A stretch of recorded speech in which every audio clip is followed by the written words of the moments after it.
The latest on the quarterback battle, some big plays by the defense, a rainstorm, yes, pouring rain at Monday's practice, plus, well, an injury scare that ended up just being a scare.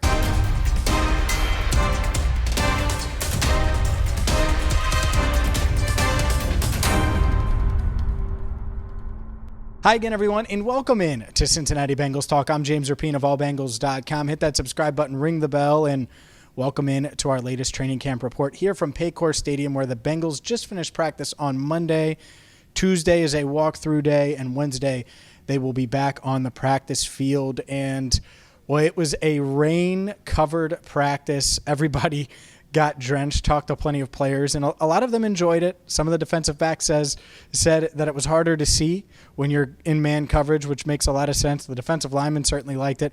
I think the offensive linemen were fired up as well. But it didn't help the quarterbacks. And naturally, Joe Burrow didn't participate. We knew that already, that he's going to be out for a little bit of time as he continues to recover from that calf strain. Had a sleeve on that right calf as he continues to get treatment on it and go through rehab and all of those things. So that's your latest Joe Burrow update. That said, his backup in that battle it's a close race, and probably not for the reasons that you would want it to be a close race. Jake Browning taking a lot of first-team reps today. In fact, I think he took all of the first-team reps today. There were some good and bad. I posted some of the videos on Twitter. He threw an interception to Nick Scott on a just honestly poorly thrown ball as he rolled out of the pocket. Was intended for Ja'Marr Chase, but didn't get enough on it. The rain was pouring. His best throw of the day came to Chris Evans, and it was deep downfield. It was a great ball. Hit Evans in the hands, also in the pouring rain, and Evans did not hold on to it, so it's a drop. I tweeted both of those clips out. But overall, this quarterback battle is more like it's not a battle. It's kind of the opposite, where it's like, all right, who didn't have the worst day? Not who had the best day. Who wasn't as bad as the other guy? Trevor Siemian had plenty of throws that were ugly, so to speak. And there certainly weren't a ton of touchdown throws. Like yesterday, Ja'Marr Chase had a real nice touchdown from Trevor Siemian, but Siemian had the ugly interception.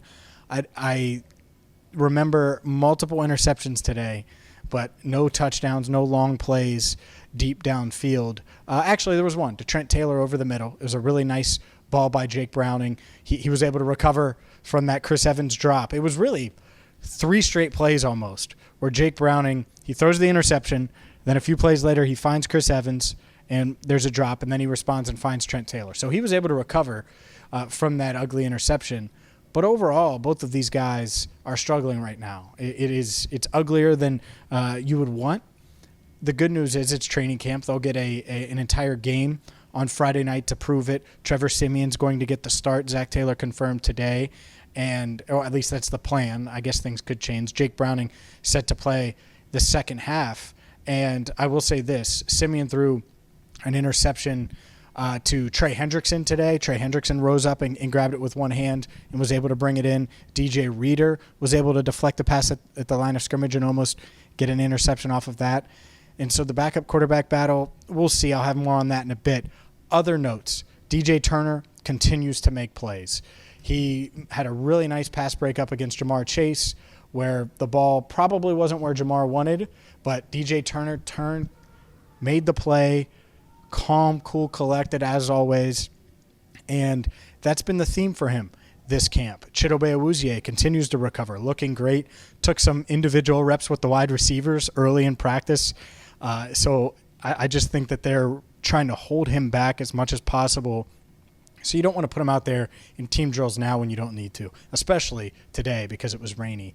But the injury scare that I teased, let's get to that, because Tee Higgins went to catch a pass. He was being guarded by Cam Taylor-Britt.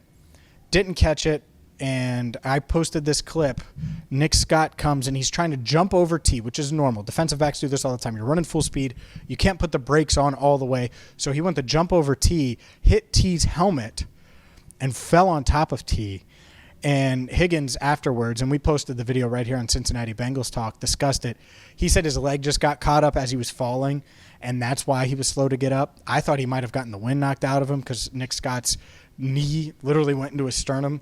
At least it appeared to on the video. Overall, though, Cam Taylor-Britt is fine. Nick Scott is fine. Tee Higgins is fine. So it looks scary in the moment, like it could potentially result in multiple injuries. Everybody is fine. So good news there. The running back battle, I thought Chris Evans looked really good today. He had a nice blitz pickup. And I know he dropped that ball deep downfield. I get it. But a nice blitz pickup against Dax Hill. Dax Hill was blitzing around the left side, right side of the offensive line, and Chris Evans saw him, he gave him one of these, saw him coming, and boom, was able to stick Dax Hill and not let him get to the quarterback. So that's a really nice play by Chris Evans, certainly something you want to see.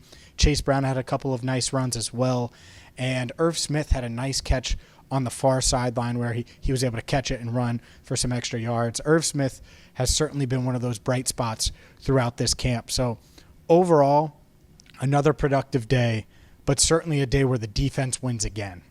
And we're seeing that now, and that's continuing to be a theme. And I bet if you ask these receivers, it is a bit frustrating to have to juggle the three quarterbacks, or three if you call it. Reed Sinnett as well is obviously the third quarterback. I'm not counting Joe Burrow. But the first team is juggling two quarterbacks. I asked Jamar Chase about that in our one-on-one interview that posted on Monday morning. Make sure you check it out if you haven't watched that yet. But productive day. They have a lot to work on. They have the off day, and I'm really curious to see how these quarterbacks play on Friday night. It is a big game for a lot of players, plenty of time to talk about it. It sounds like a lot of the starters, if not all of the starters, will rest. Sounds good. Now let's see what happens with this quarterback battle, with a lot of different position battles. We know right tackle is settled. Zach Taylor didn't admit it fully, but Jonah Williams was with the first-team offense again today at right tackle. So we know that battle is finished. We'll see what else happens, and we're going to have you covered right here on CBT every step of the way. And stay tuned. A lot of you have asked about Myles Murphy. A one-on-one with Myles Murphy is dropping on Tuesday right here on Cincinnati Bengals Talk. So hit that subscribe button, ring the bell, and for Andrew Fox-Miller, our channel coordinator, I'm James Rapien, signing off for now on CBT, Cincinnati Bengals Talk.